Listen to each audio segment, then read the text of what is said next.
I used to apologize for everything. For being too loud, for being too quiet, for wanting too much, for not being enough. But the one thing I apologized for the most was my body. And for years, 5 long years, I believed I deserved to. My name is Claire, and this is the story of how I found out that the biggest lie in my marriage wasn't told to me by a stranger. It was told to me every single day by the man I slept next to, the man I cooked dinner for, the man I cried in front of, the man I trusted completely. His name was Daniel, and God, he was good at it.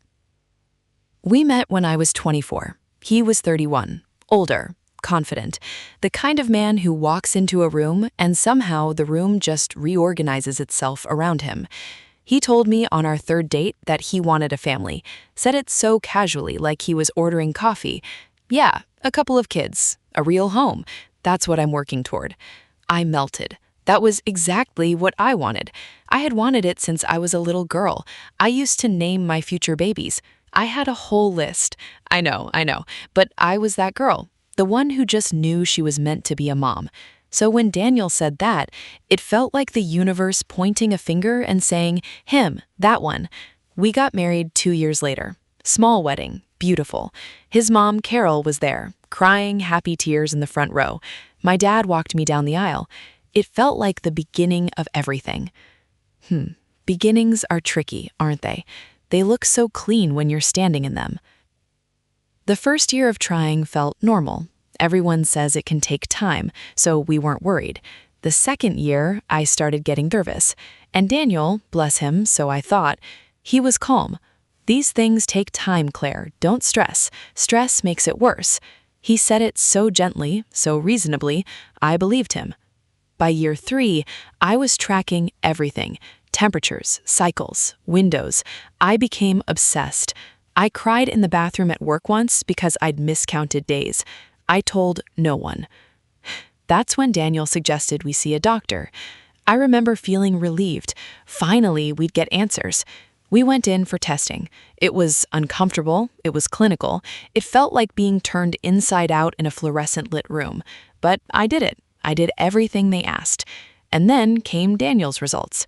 He told me, looked me right in the eyes, and told me that his numbers were fine. Perfect, even. The doctor had apparently called him personally.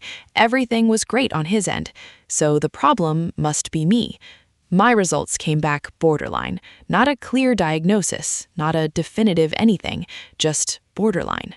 The doctor said we could explore options, do further testing, give it more time, but Daniel had already decided.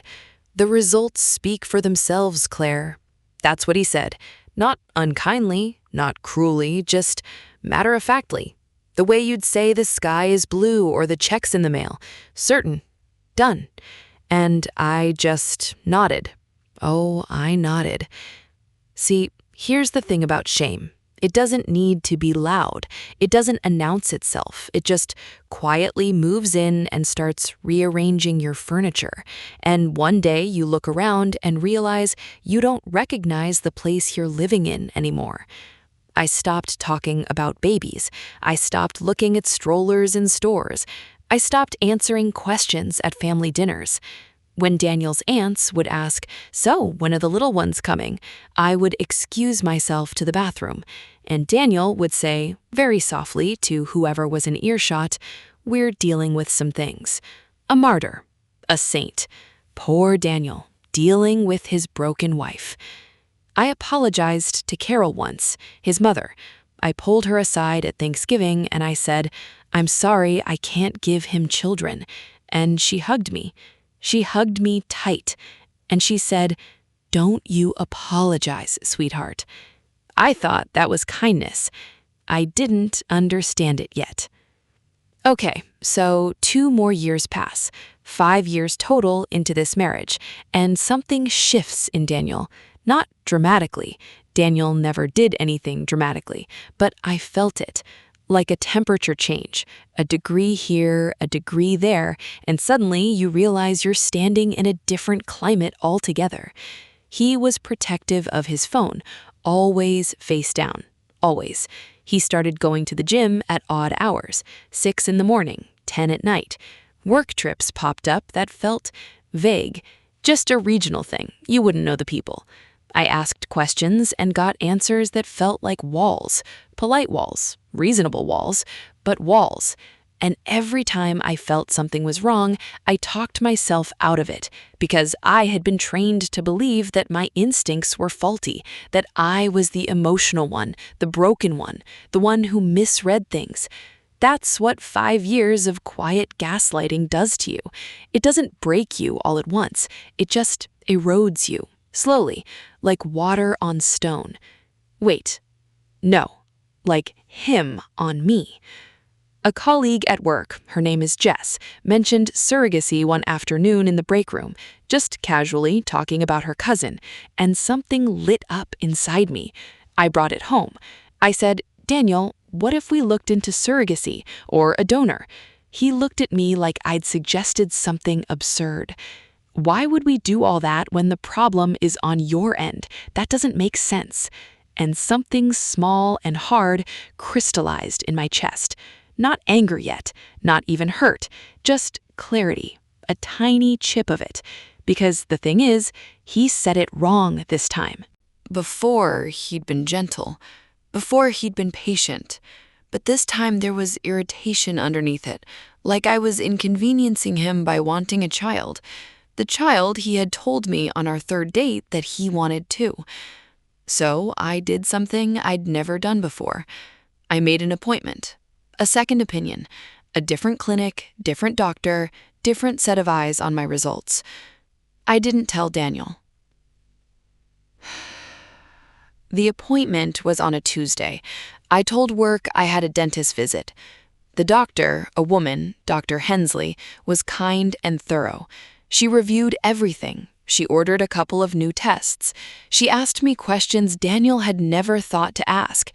And then she sat down across from me and she said, "Claire, your results are within a completely normal range.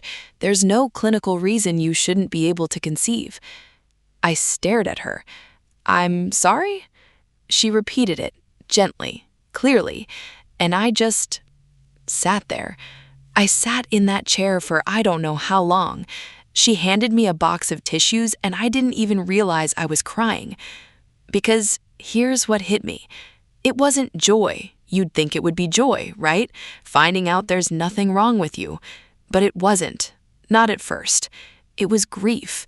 Grief for every time I said sorry, every dinner I excused myself from, every stroller I looked away from, every single month I had spent believing I was the problem.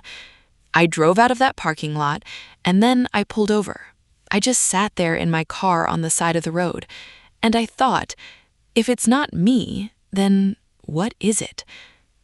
And then, very quietly, a darker thought. What has he been hiding? I went home that night, and I said nothing. I put dinner on the table, and I watched Daniel eat, and I smiled when he made jokes, and I was completely, utterly somewhere else. I had gotten very good at performing by then. 5 years of practice. Over the next few days, I started paying attention differently. Not suspiciously, I wasn't ready to name it that yet, just carefully. And that's when I found the receipt. It was in the pocket of an old jacket of his. I was taking things to the dry cleaner. A pharmacy I didn't recognize. A prescription. His name on the label. I took a photo of it with my phone before I put it back. That night, I looked it up.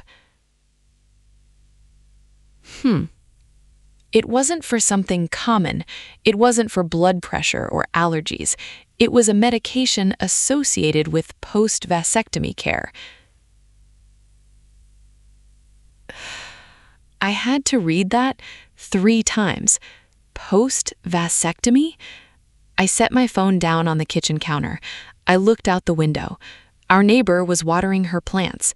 Everything outside was just going on like regular life. And I was standing in my kitchen, with the floor dissolving beneath my feet. I didn't confront him that night. I couldn't. I needed to be sure. I needed to think. I called my best friend Priya the next morning. I told her everything, the second opinion, the receipt, the medication. She was quiet for a long moment.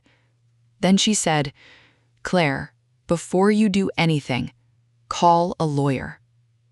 Priya's always been the smart one. I reached out to Daniel's sister, Maya, too, casually. Just hey, I haven't talked in a while. But Maya was guarded, warm but careful, like she was choosing her words around something. And I kept thinking about Carol, his mother, the woman who had hugged me at Thanksgiving, who told me, "Don't you apologize, sweetheart." Why had she said it like that? Not, "Oh, it'll happen," or "God has a plan," or any of the things people say. Just, "Don't apologize." Like she knew there was nothing for me to apologize for.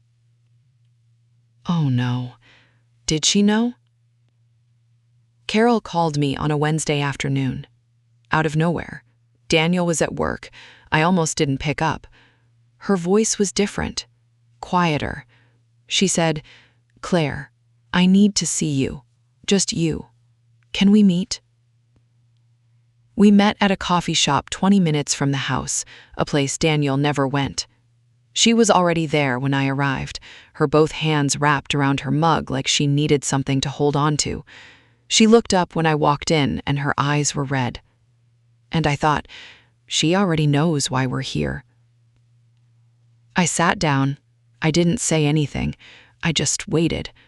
She looked at her coffee, then at me, then back at her coffee. And then she said, "Daniel had a vasectomy, Claire, before you two ever met. He was 26. He never wanted children. He never told you." I didn't move.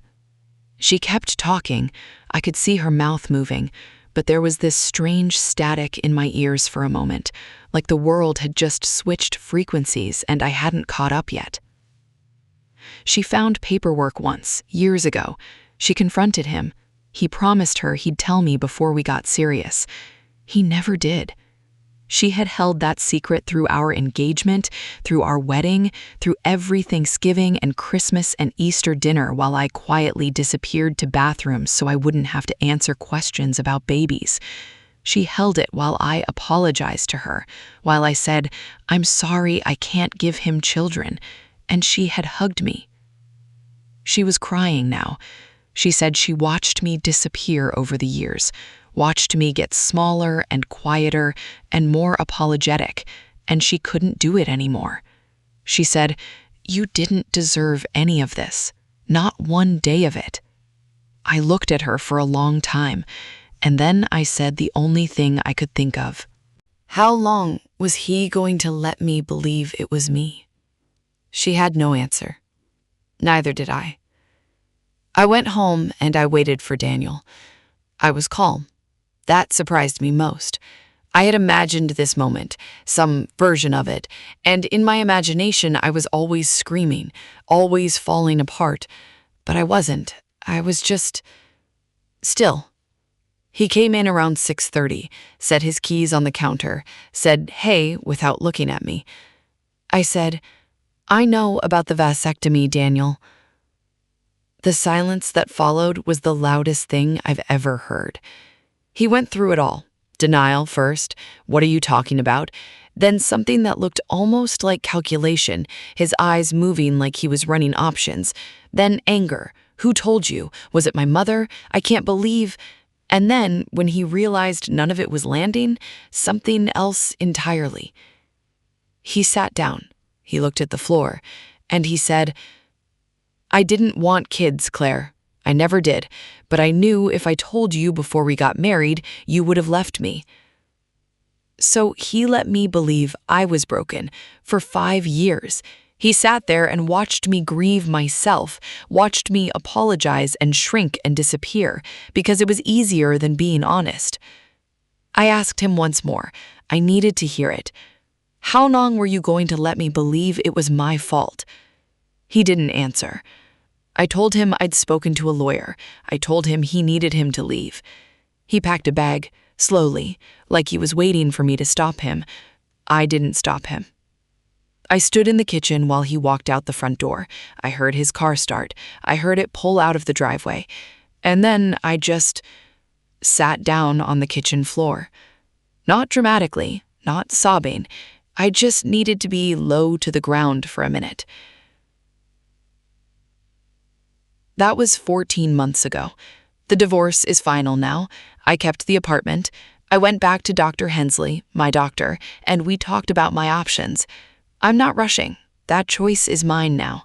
Mine. And that feels like something I'm still learning to hold. Carol still calls sometimes.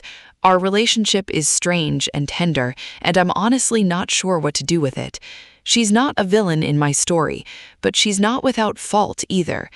People are complicated. Grief makes them more so. Priya took me to dinner the night the papers were signed.